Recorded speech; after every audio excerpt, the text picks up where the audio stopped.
Bien, jóvenes, me dirijo a mis alumnos de primero medio. Esta es el video acerca de la retroalimentación, una pequeña retroalimentación de la guía que ustedes tenían que resolver, que era la guía número 3, y el tema era la biodiversidad. Si bien recuerdan ustedes, tenían la tarea de averiguar primero el nombre de cada una de estas especies, ¿verdad? A, B, C, D, E. Y como en la misma dirección, yo les coloqué las letras para que ustedes lo fueran distribuyendo. Entonces tenemos nosotros en esta imagen, en la primera pregunta, la letra A tendría que ser dromedarios, B camellos, C alpaca, D vicuña, E guanaco y la F llamas, ¿verdad? Eso lo tenían ustedes en el libro, así es que creo que no tuvieron ningún problema de transcribir, leer o copiar estos nombres que son para ustedes relativamente familiares. Ahora, ¿a qué clase de vertebrados pertenecen todos ellos? Lo primero que ustedes podrían decir, si es que lo escribieron, serían que son camélidos. Todos son camélidos. Ya sabemos que son animales, ¿verdad? Ya sabemos que son vertebrados, pero vamos a ir viendo más adelante un poquito acerca de la taxonomía para ser un poco más preciso. Y en la número 3, ustedes tenían que decir qué ambiente natural es el que observan, o sea, cómo es la distribución de este ambiente natural. ¿Qué podríamos decir en general de todas estas especies? Estas 6 especies tienen algo en común, pero también tienen una diferencia. Entonces, la primera diferencia que podemos nosotros observar es que se distribuyen tanto en Asia, África, ¿verdad? América del Norte, América del Sur. Si bien en América del Norte no existe ninguna en la actualidad, existen la mayoría, estas 3 especies, por ejemplo, y también las llamas existen en América del Sur. En América del Norte no, pero es interesante nombrarlas porque vamos a ver que todas estas especies provienen de un ancestro común que venía de América del Norte. Y solo 2 especies de esta familia forman parte de este continente, que sería Asia y África. Esa sería la respuesta correcta. No necesitaban buscar anexos porque ya lo tenían en la misma imagen.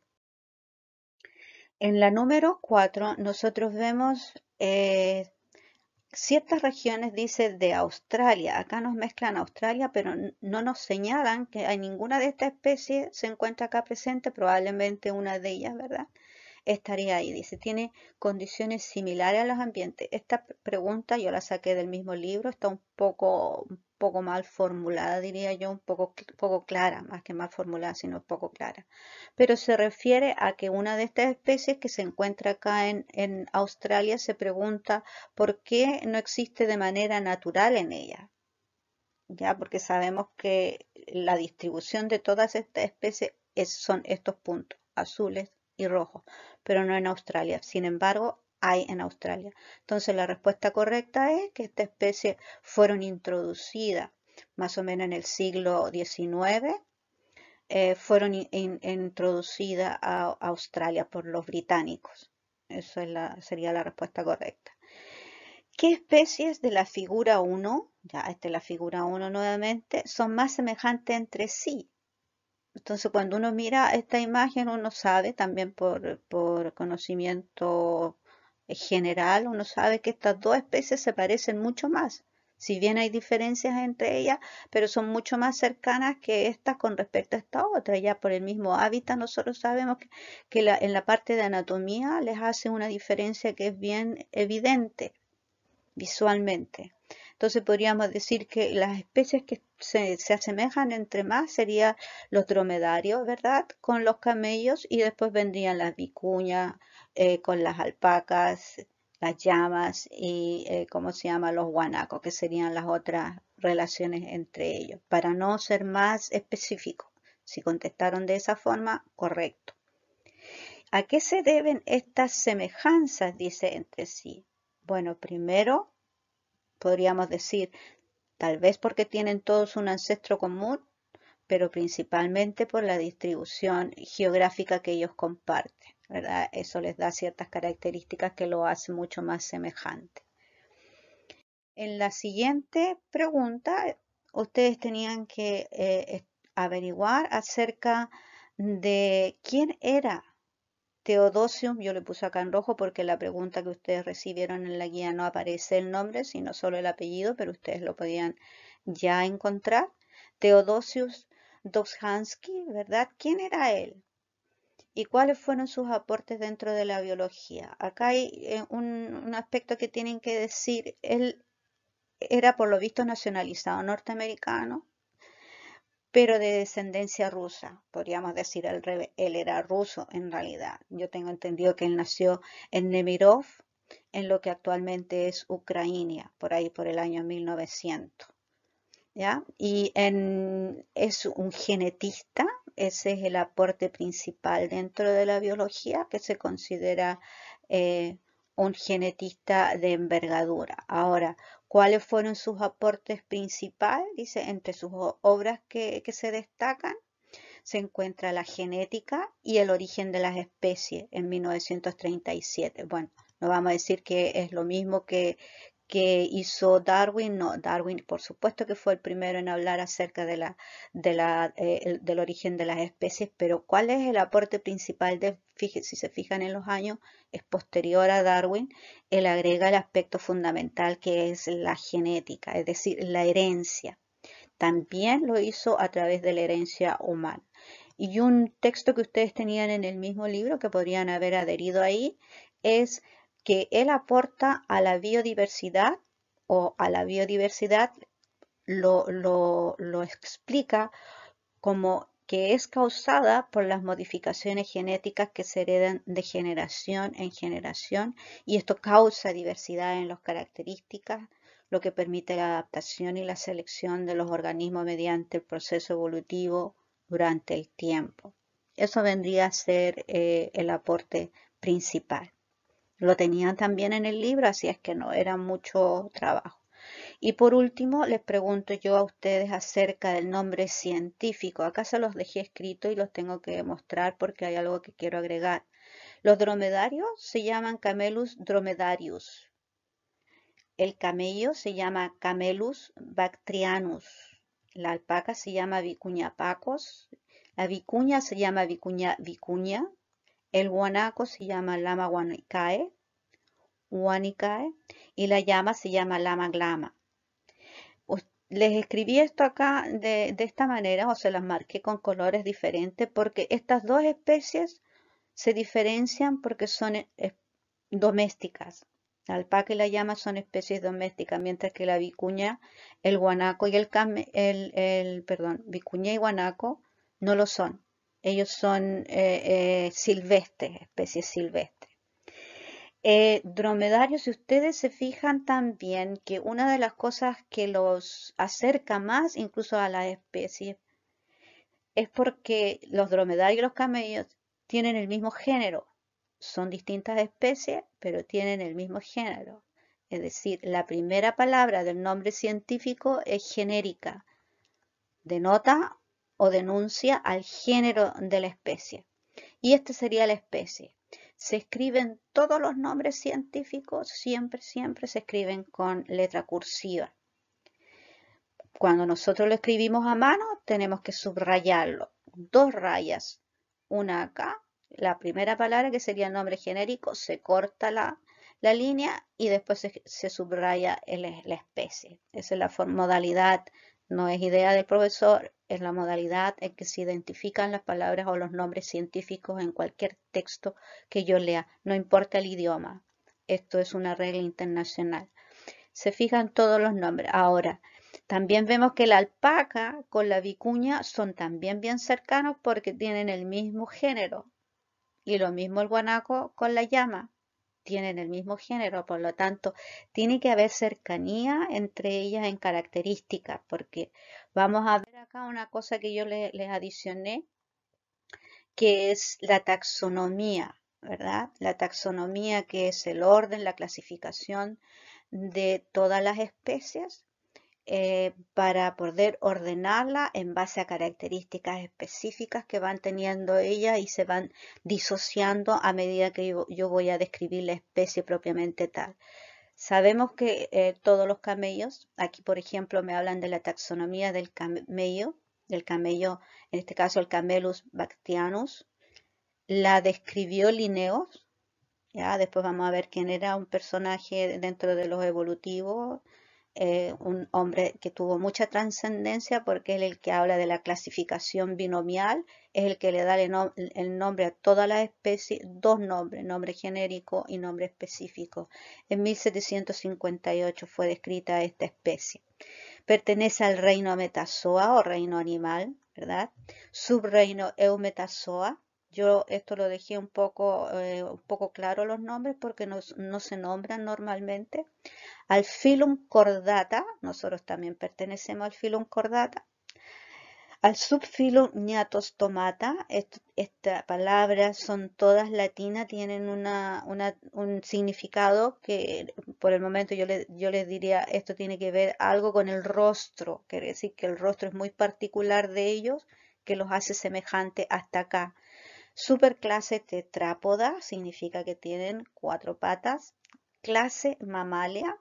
Subclase Euteria, le coloqué los nombres oscuros para que ustedes vean las palabras más repetitivas, las que más usa uno, mejor dicho. Ya, si yo hablo, por ejemplo, en este caso de los camélidos, yo sé que pertenecen al reino animal, por decirlo, ¿ya? Al Phylum Chordata y a la clase Mamalia. Al orden Artiodáctila. ¿Ya? Acá me dice, por ejemplo, las características de este género, que son todos artiodáctilas. ¿Qué significa artiodáctila? Que los mamíferos están dotados de un número par de dedos en cada pata, de las cuales el tercero y el cuarto están más desarrollados y los demás están un poco más reducidos. Eso significa artiodáctil. Al suborden Tilápoda, familia Camelidae, género Camelus, especie Bactrianos. Y ya saben ustedes, especie existe solo una, porque el otro, ¿verdad? Sería el que nosotros acabamos de estudiar anteriormente. Entonces, las características del género, dice, son géneros que son artiodáctilos de la familia Camelidae. Cuando yo hablo de la palabra Camelidae, si ustedes se fijan acá, me voy a ir acá donde está la familia, familia. Si ustedes se fijan que la terminación de la familia es AE. Cuando yo veo en un texto esta palabra y si terminan en AE, yo ya sé que estamos hablando de la familia a nivel de la taxonomía de la especie, que incluye 3 especies vivientes de la familia originaria del Viejo Mundo. 3 especies vivientes. Ustedes dicen, me habrá confundido esta profe porque no es lo mismo. Si las 3 especies serían las que nosotros vimos, lama, ¿se recuerdan? Vicuña, sería el otro género, y el Camelus. Esos serían los 3 géneros. Y tiene 6 especies. 6 especies. Desaparecieron, por supuesto, alrededor de 8 especies. ¿Y de dónde provenían ellos? Todos venían de América del Norte. Acá hay unas características que le encontré interesante de mencionarle a ustedes. Les voy a leer solamente los títulos porque no me voy a ir en los textos. Si no, va a salir muy largo el video y los voy a confundir a lo mejor. Espero que no, porque encontré toda esta información para ustedes muy interesante que las podamos aprovechar. Son cosas que ahora se van a saber, se saben así. Estos son 10 aspectos que no se sabían o no todas las personas lo conocen acerca de los camélidos. Primero, son todos ungulados, no son rumiantes. ¿Qué significa ello? Eso que son ungulados, que tienen dientes incisivos. Los rumiantes no lo tienen. Tienen 3 estómagos que alimentar, ¿verdad? Es decir, ellos poseen 3 cámaras en vez de 4 ¿cómo se llama? En el caso de los ungulados. Después dicen, tienen una ovulación inducida. ¿Qué significa esto? Dice que la hembra genera un gameto, es decir, el óvulo maduro, durante o justo en el momento del apareamiento. tal vez por un estímulo externo contrario a la ovulación cíclica, ¿verdad? Como tenemos incluso nosotros los seres humanos. Tilópodos, también conocidos del griego dice con pies de almohadilla, eso que los hace un poco especial, y ellos no tienen pezuña. El ritmo del camélido es bastante acelerado, si bien puede ser muy firme, a veces uno lo ve como un poco lento, pero ellos tienen las patas largas, pero cuando corren son impresionantemente veloces. Atracones dice de agua, aquí tendríamos que leer para poderles explicar así. Dice, ellos tienen la capacidad de resistir impresionantemente ante la deshidratación. Hecho que de los dromedarios, ¿verdad? Y eso es ¿cómo se llama? Un aspecto muy interesante y digno de estudiar, ¿verdad? Porque existen muchos seres vivos que viven cerca o en el desierto y particularmente nosotros sabemos el hombre. Tienen una resistencia insólita, ¿verdad? Es decir, una de las cosas que han demostrado los científicos chinos acá es que ellos tienen una alta capacidad para sobrevivir a la radiación solar. Y eso también es digno de estudio porque también nosotros podríamos aprender de ello cómo sobrevivir en caso de vivir en estas condiciones. Son corredores veloces, acá aparece, ¿verdad? Corren 64 kilómetros por hora, eso es impresionantemente alto. Dice un canto a la diversidad genética, es decir, una de las cosas que se han encontrado a nivel genético, que lo tuvo que haber encontrado, ¿verdad?, el actor principal que nosotros estábamos estudiando, es que las 4 especies, no hablemos de los camélidos, las 4 especies, vicuñas, alpacas y guanacos, es muy difícil de separarlas por un grado de hibridación que ellos tienen, pero lo increíble, para ser organismos híbridos, ellos pueden cruzarse entre sí. Otro aspecto interesante de ellos es que la leche es mucho de mejor calidad que la leche de la vaca. Entonces, en resumen, sabemos que los camélidos entonces provienen de África, Asia y América del Sur en la actualidad. Provenían de América del Norte y hace 40 millones de años por motivos de la evolución que ustedes pueden entender por qué desaparecieron. Podemos nosotros decir problemas o por cambios climáticos, ¿verdad? O porque han tenido depredadores mucho más exitosos que los ha ido, ¿cómo se llama?, extinguiendo o aislando o empujando a evacuar la zona geográfica en que ellos habitan. Eso sería todo. Entonces, espero que les haya servido, hayan aprendido algo de este tema, que tengan un lindo día, que descansen también y cuídense y sigan cuidando a su familia.